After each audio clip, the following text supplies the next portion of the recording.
You're listening to an Airwave Media podcast. Meet the most capable CR-V Honda has ever dreamed of. The all-new CR-V Trail Sport Hybrid. With all-terrain tires and available enhanced traction control, it's built for wherever the day takes you. Heated front seats and a heated steering wheel, ideal for winter drives and crisp early starts. And with generous cargo space, it's ready for big gear and even bigger getaways. The CR-V Trail Sport Hybrid. Learn more at honda.com/CRV. The desert was mostly flat, dry ridges of crusted salt and cracked mud, curling under the tank treads. The sun above was brutal, but inside the T-62 Iraqi tank, heat built in the steel that made it a furnace. The tank rocked forward, paused, then spat out another shell. A direct hit. Another Iranian tank split open like a tin can. But the tank captain had to be careful, and so he was constantly looking into his sights, because a hit from an Iranian tank could take him out as well. Each of these combatants were using old British or Soviet equipment.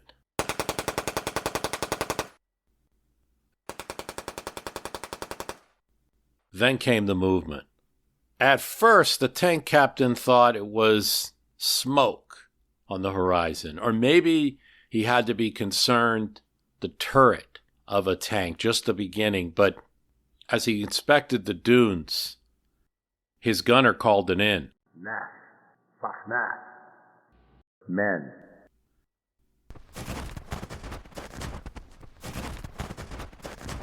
He was right. Masses of them, swarming over a sand ridge, through a minefield, past their own fallen. They ran in loose columns, holding rifles, flags. Some seemed to have nothing at all in their hands. Through the periscope, they looked like ants. With his binoculars, the tank captain could make out faces. Boys, some barely bearded. Old men, too. Machine guns over. And still they came. They're starting to surround some of the tanks. One comes onto the hull, and the tank captain hears a clink. In reflex, he'd yanked open the hatch and shot. The boy fell silently. The tank captain leaned back inside, his hands trembling. "This is not war," he said. "This is not war. It's something else."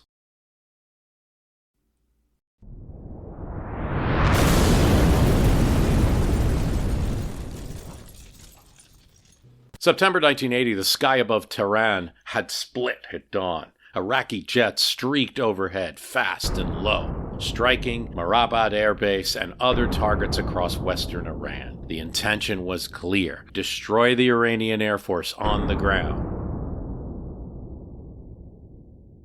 just as Israel had done to Egypt in 1967. Destroy it quick so there can be no response. At first, the Iranians aren't sure who had struck. In fact, the precision, the speed, the power of the attack reminded them of U.S. tactics. And after all, at this time, in 1980, Iran is holding over 50 of U.S. State Department personnel as hostages. And hasn't President Carter said that under some circumstances, at least, he might attack? But within minutes, radar data and pilot reports made it clear. The attacker was their neighbor. It was not the United States, not directly anyway. It was their neighbor, Iraq. It is important to make clear our position in this matter. The fighting between Iran and Iraq is causing needless hardship and suffering among the people involved. Confusion gave way to rage. This wasn't just a raid. It was war.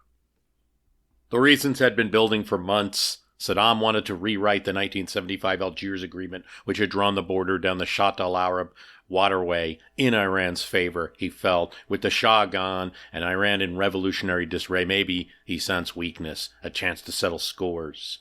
He struck first.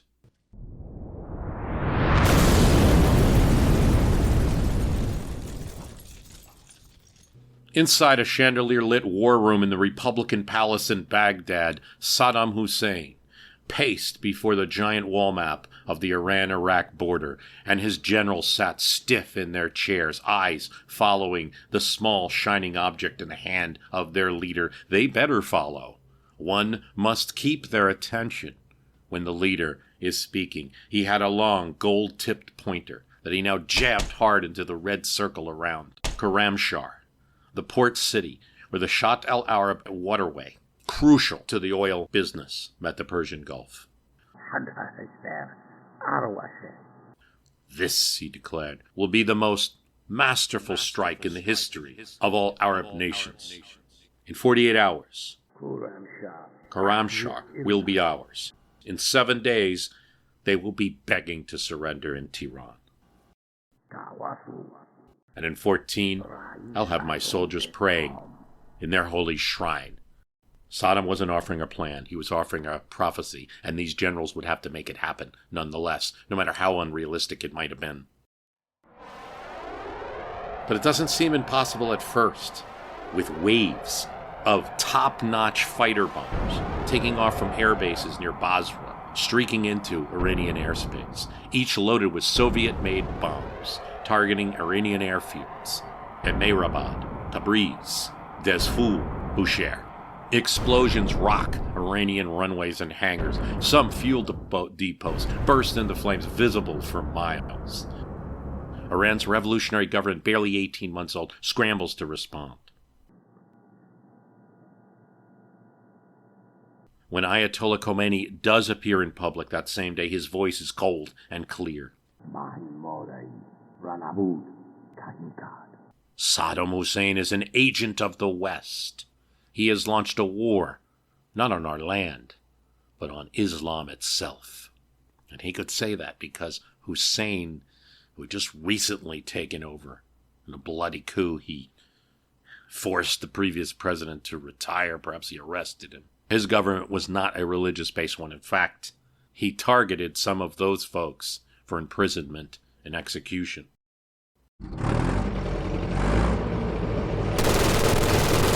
Along the western border, Iraq's ground invasion now began to supplement airstrikes.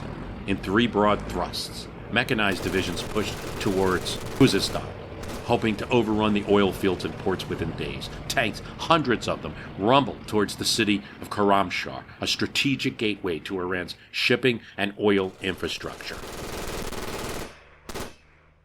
You take Khorramshahr, you take the oil industry of the country. But yet, they don't find an open road.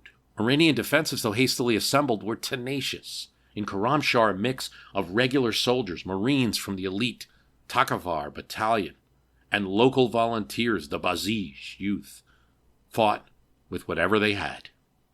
Old rifles, Molotov cocktails, RPGs, anything. Iraqi troops had encircled the city, but they could not take it yet. As days drag into weeks, the battle for Khorramshahr becomes a nightmare. Iraqi tanks stalled in narrow alleyways. Iranian defenders are able to engage in street-to-street fighting, house-to-house fighting, ambushing convoys from rooftops, from doorways. Casualties are now mounting on both sides. Chieftain tanks rolled out from the Iranian side and mauled Iraqi columns. At night, Iranian snipers picked off advancing troops. Shellfire, street fights, hand-to-hand combat. So 6 days from the attack, with the head start, with the advantage of the attacker knowing what they're doing, the defender having to scramble, this is disappointing now for the Iraqis. They had occupied parts of the city, the slaughterhouse, the railway station, but they could not break the defenders.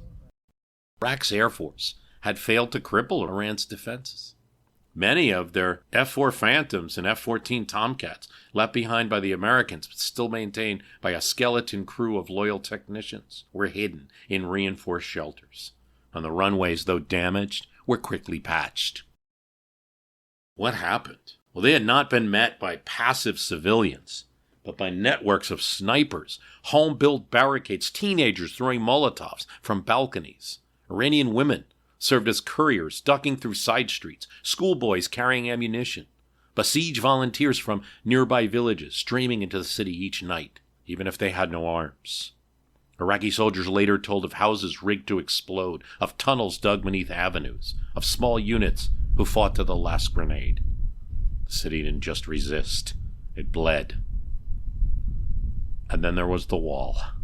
Somewhere along the western edge of Khorramshahr, painted in black spray paint on a scorched and pitted concrete wall, was a message left by Iraqi troops during the siege. It read simply, "We have come to stay." Now, what they meant was threat, a declaration that we are going to occupy you, that we are going to break your will. We have come to stay. But it backfires. There will be a time when photos of that wall will, in effect, and even though this is 1981, 1982, it will go viral, circulate across the country of Iran, and become a symbol not of Iraq's strength, not of the oppressor, but of their failure, a legend of resistance. Veterans will take photos beside it. And in Baghdad, Saddam is furious.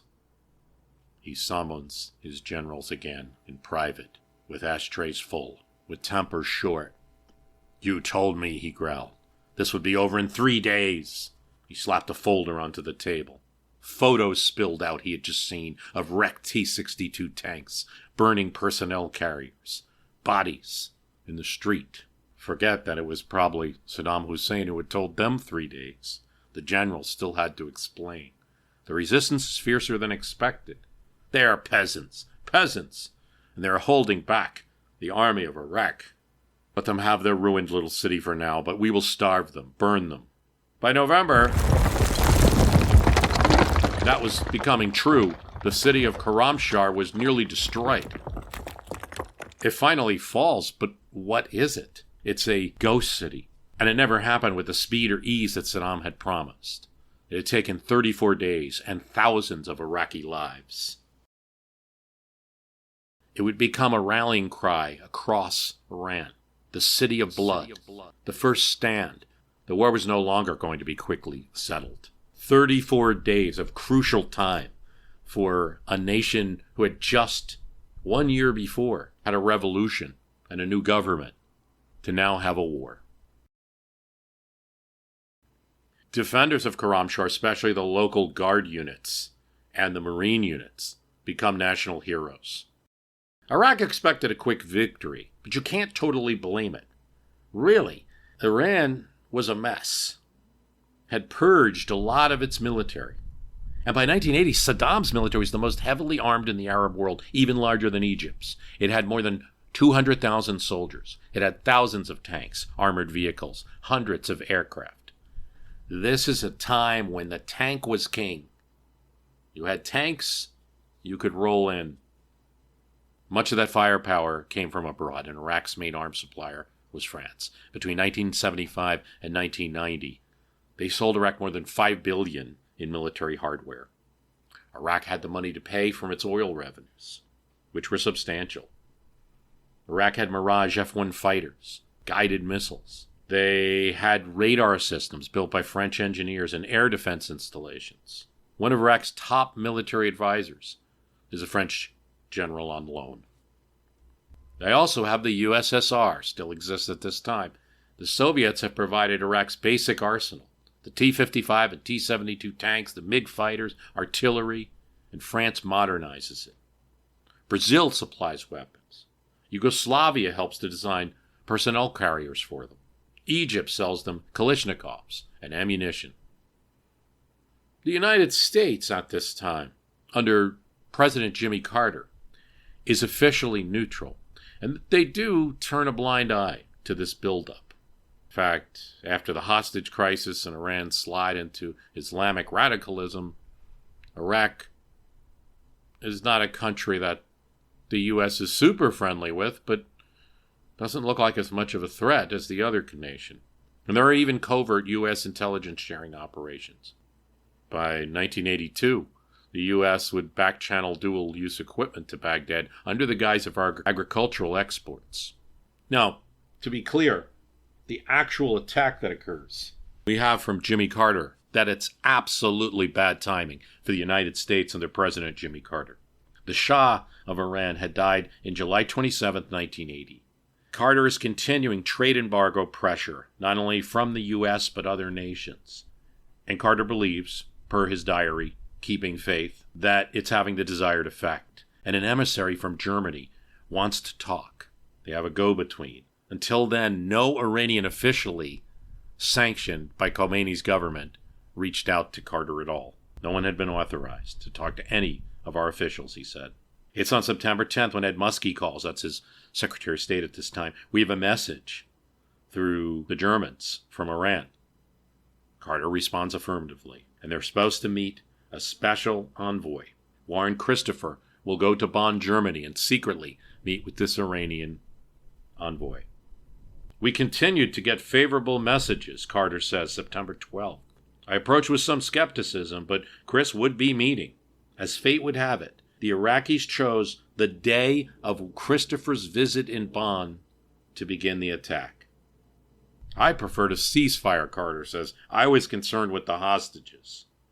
Yet despite all this, you see among American generals who don't have a lot of love for Saddam Hussein. You see it among Israeli leaders who have no love for the nation Iraq. In fact, they take out Saddam Hussein's nuclear reactor. They start to see that perhaps this war is a gift from God. A weakened Iran is good, a weakened Iraq is good, and the longer they bleed each other, the more many countries might benefit. Zbig Brzezinski, Carter's national security advisor, had long favored a hard line on Iran. He viewed Iraq's invasion as a potential opportunity to weaken what he regarded as a destabilizing theocracy. Brzezinski's private weekly memos urged Carter to consider even military options. But Carter didn't listen to Zbig exclusively. He was one important advisor, very important, probably dragged Carter on a lot of things. Carter also listened to Cyrus Vance, his Secretary of State till April 1980, who had advocated restraint, and now Edwin Musk and Warren Christopher carrying forward a kind of cautious ethos. And he has to think about the 52 Americans in Tehran. Any U.S. escalation could harm them. According to Carter's diary, he believes it doesn't take long, it's about a month, that the Iranians can see that Saddam Hussein kind of thought of this attack himself. We know that because they start to begin some negotiations again.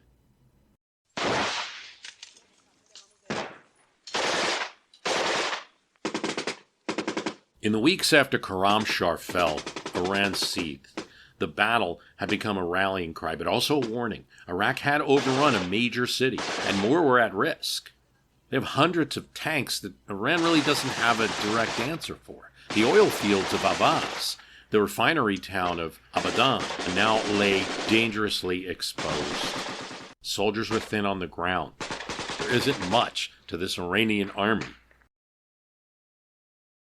Ayatollah Khomeini refuses to recall the Shah's exiled officers, the people that know what they're doing. He still fears if we bring these military leaders out, they will be a coup. And I fear that more than a foreign invasion. Instead, he leans on his own units, but they are untried.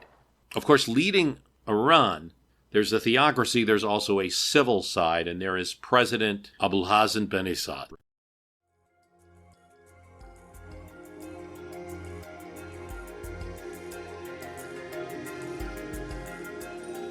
Soft-spoken economist in exile just months before. He now finds himself president of Iran, but also now commander-in-chief of an army he barely controlled. He had one chance to prove to the nation that he could be president. Iran could strike back. He launches Operation Nazir.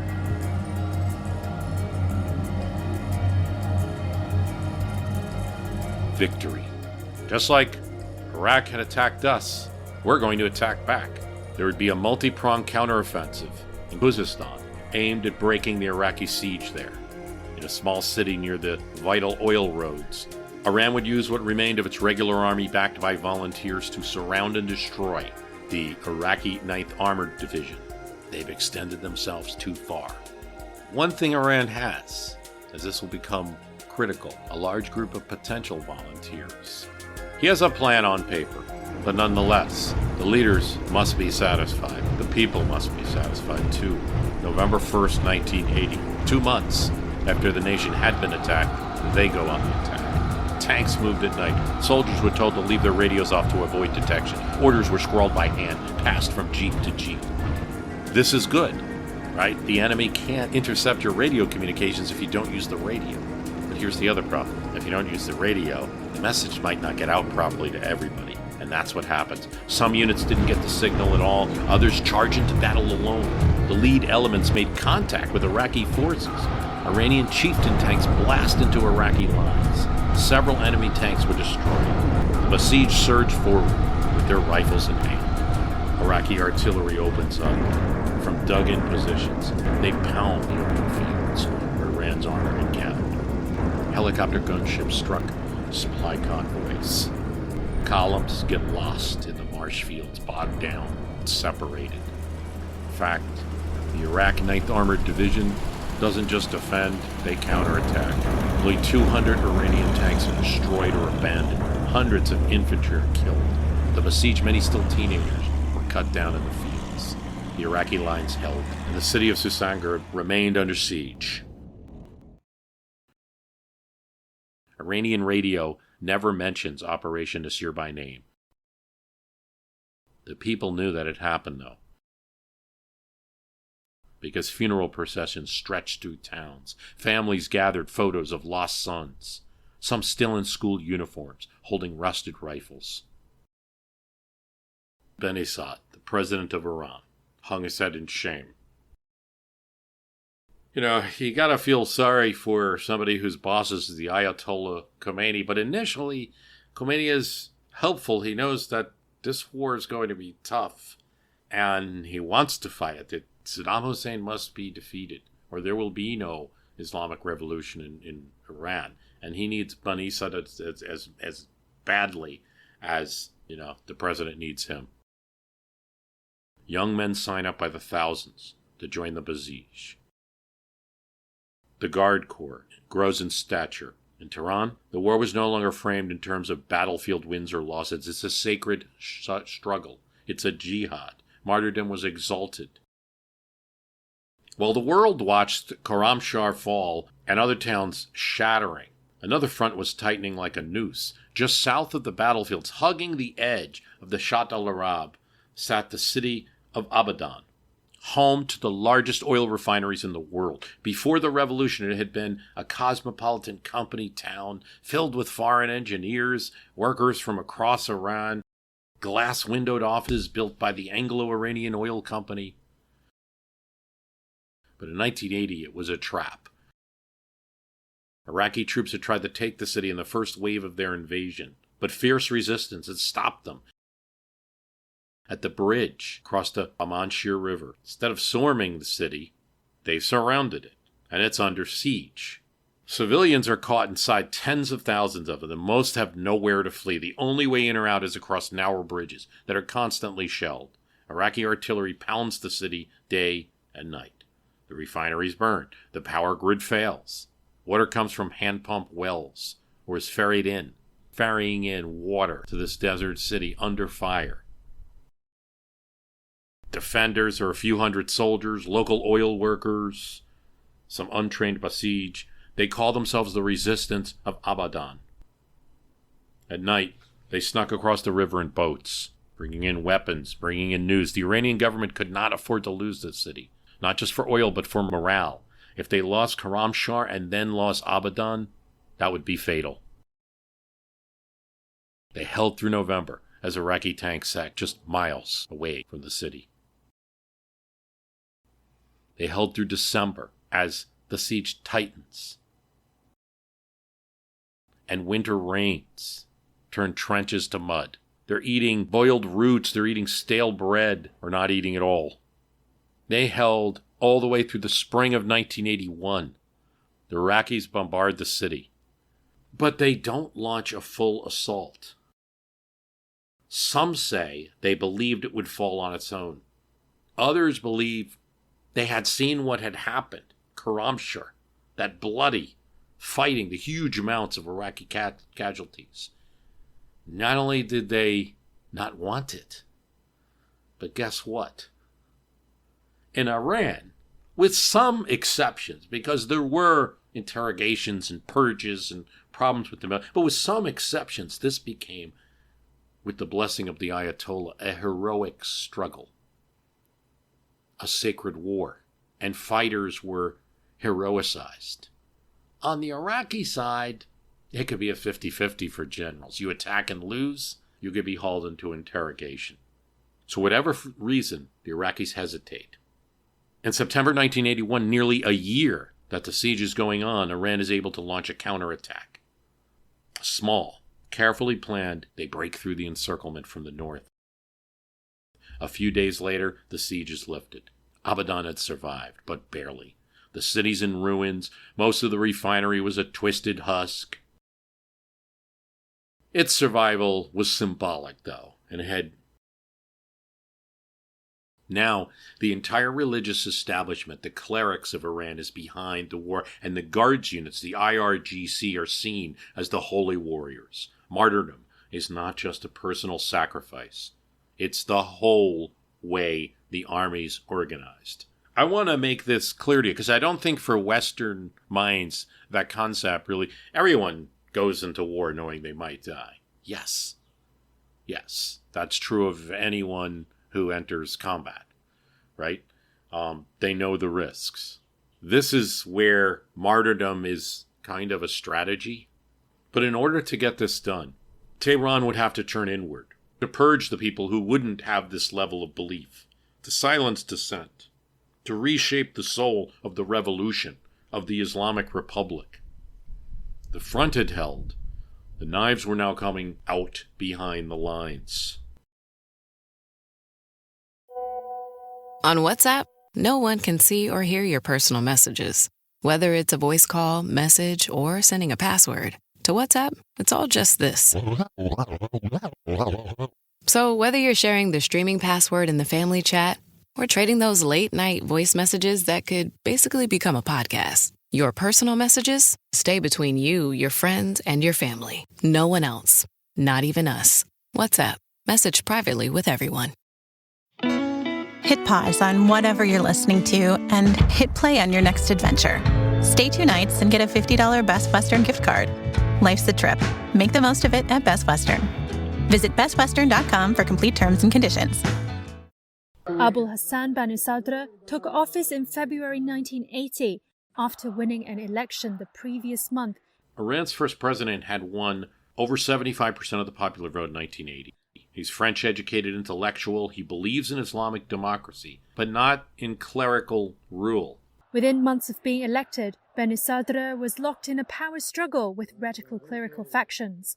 He had tried to curb the remit by giving key jobs to liberal-minded laymen. So maybe that's not always clear, right, that might be two different things. But think about a nation that, it's often said, like America is a Christian nation. Officially, we don't allow the establishment of organized religion. But that's often said. So if you think about that concept, most of the people even saying that we're a Judeo-Christian nation or things like this. That doesn't mean religious leaders run the civil government in every case where that's even true. And that's kind of where you can put Banisa. He's isolated, though, by the time you get to 1981. Khomeini distrusted him. The Guards Corps doesn't listen to his commands. The clergy accuses him of vanity, weakness, and treason. He has no party, has no militia, no victories to show. Nasir hangs around his neck. He warns of growing extremism in the country. On a televised speech, he asked, "Are we to replace the Shah's tyranny with another tyranny? One in the name of God?" Well, the answer, it turned out, was that's exactly what was planned. The Mujahideen Iqlalic had once been Khomeini's allies. They're a Marxist Islamist hybrid group, the MEK. They had fought the Shah's regime in 1970s. They helped storm the U.S. Embassy in 1979. But they quickly clash with this new Islamic government. They want a social revolution. They want women's equality. They want mass political participation. Khomeini wants obedience. You have to remember, we've now had a long history of this Islamic government in Iran. This nation's not even had 2 years. So in early 1981, the MEK stages massive protest against the clerics. Tens of thousands of young men and women are in the streets. The regime responds with arrests, with beatings, and some opposition leaders simply disappear. Benisadr refuses to condemn these protests. And so in June 1981, while this war is raging... In June 1981, with Khomeini's consent, Parliament impeached and dismissed Benisadr. He fled to Paris 1 month later and spent the rest of his life there. Iran's parliament, now dominated by Khomeini loyalists, voted to impeach him. The next day, he was dismissed by decree. Revolutionary Guards surround the presidential palace. Abandoned by the army and cabinet, he is forced to go into hiding. 2 weeks later, with the help of the MEK, he boards a hijacked Iranian airliner in disguise and flies to France. He formed a loosely knit alliance to overthrow Khomeini in France, but it collapsed in May 1984 after a clash in ideas between the leadership. Despite disappointment and his long exile, Benisadr said in a 2019 interview that he did not regret having been part of the revolution. In June 28, 1981, a bomb tore through the Islamic Republican Party headquarters in Tehran, killing more than 70 top officials, including Ayatollah Bashiti, one of the revolution's intellectual architects, Khomeini's presumed successor. Khomeini blames the MEK, and a wave of executions followed night after night. Gunshots echo through the Evin prison.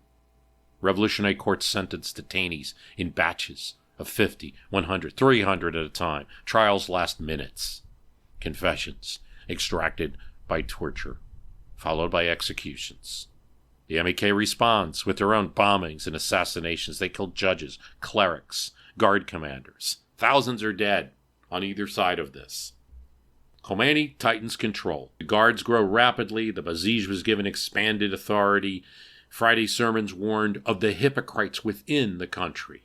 The national media, the courts, and the military are purged of moderates and any loyalists to the president who fled. Pretty soon the internal revolution is over.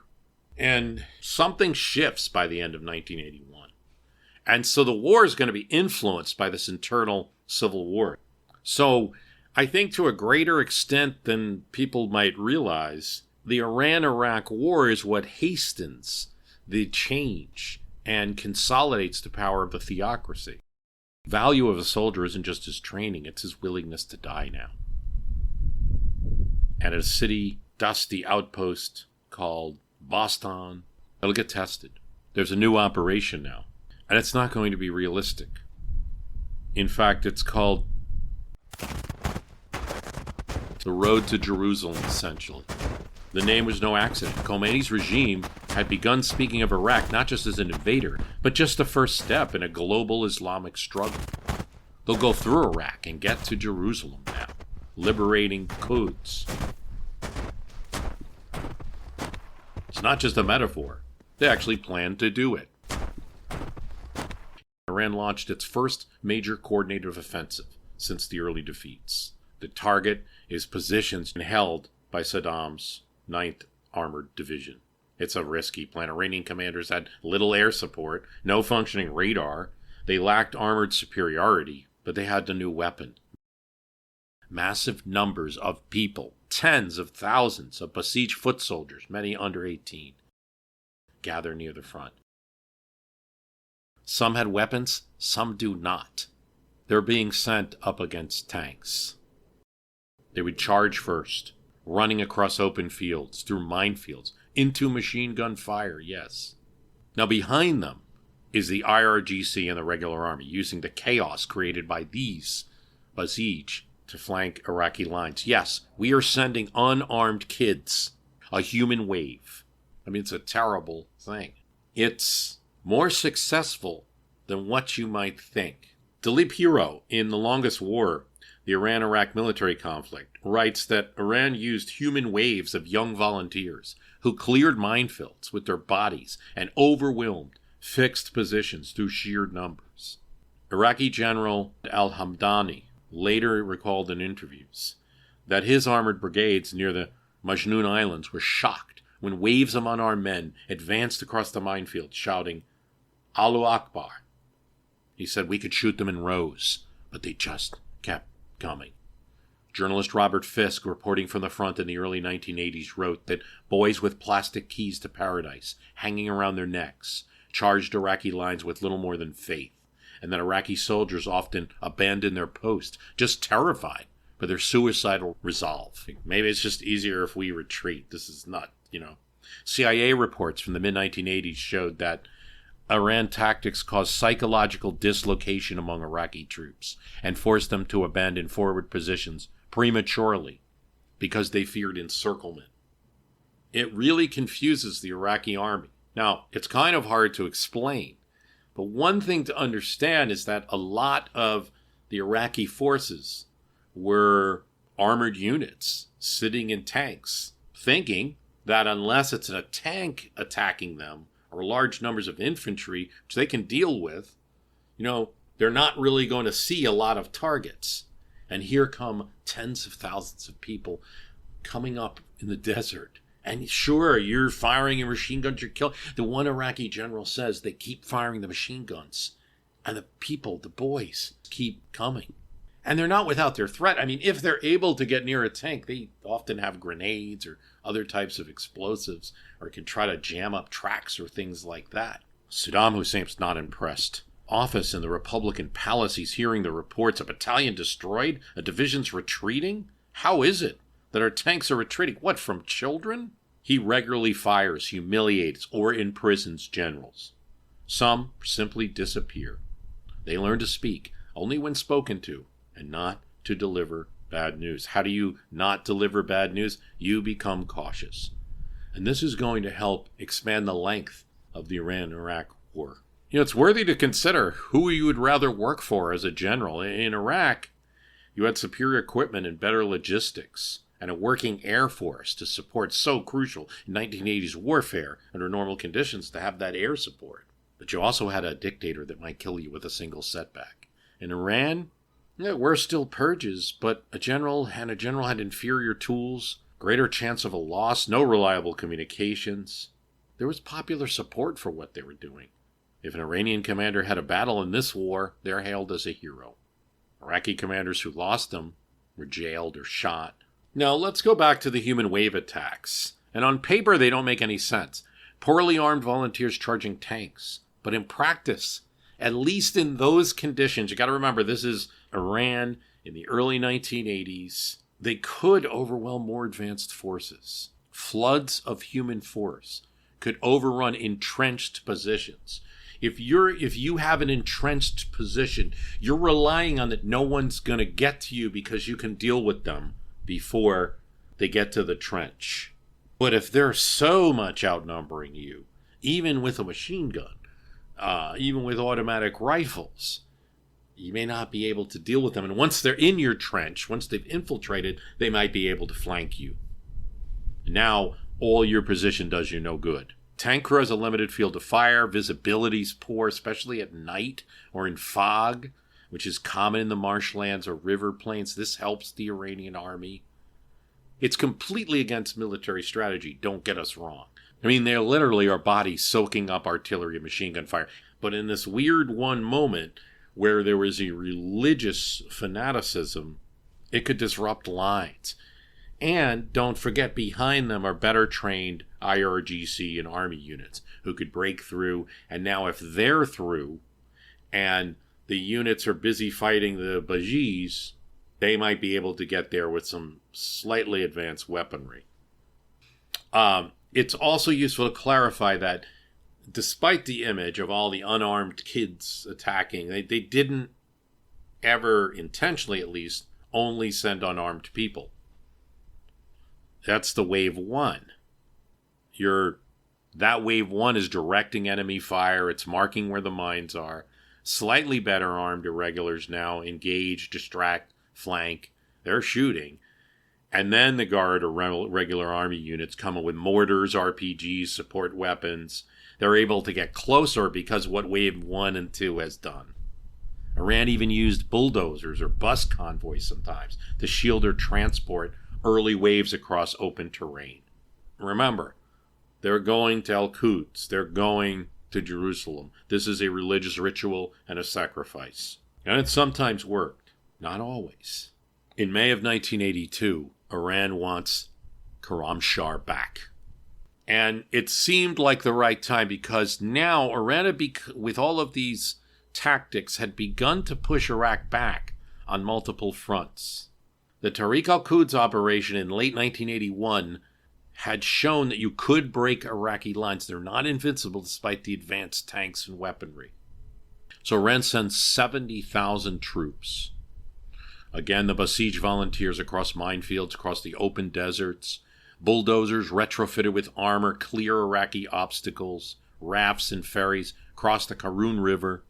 Dozens of chieftain tanks, long idle, are brought back into use to attack Khorramshahr. Iraqi defenses were dug in, but the actual coverage is thin. Saddam had not expected an attack on the city again. The Iraqis had often better working equipment, not always more equipment. The countries were pretty equal in tanks, and Iran actually had more airplanes, but Iraqi equipment was better. And the elite units that Saddam had, his Republican Guard, were much better trained than anything Iran could throw at them. But there was also a bit of overconfidence. And a lot of the general army of Iraq wasn't that much better trained than the Iranians they were facing. And something else to think about when we think about Khorramshahr and the retaking in the second battle of Khorramshahr here. As this small group of Iraqi defenders, maybe 12,000, 15,000 people, see this mass of 70,000, including some tanks, including air assaults, including well-armed snipers and a much more organized unit, not just simply the Basij in this case, although they're part of this as well, coming at them. You have to think about the concept of distance in the Iran-Iraq war, that we're fighting over this huge enemy forces can group at different points. It's compared to World War I, I've used that comparison because you have trench warfare and slow-moving battles and things like that, battles happening over months. But there is a key difference. With World War I, if you're thinking about that, and you have the Germans and the French and the British, etc., there really is a well-staffed trench line that's going all the way up the European continent.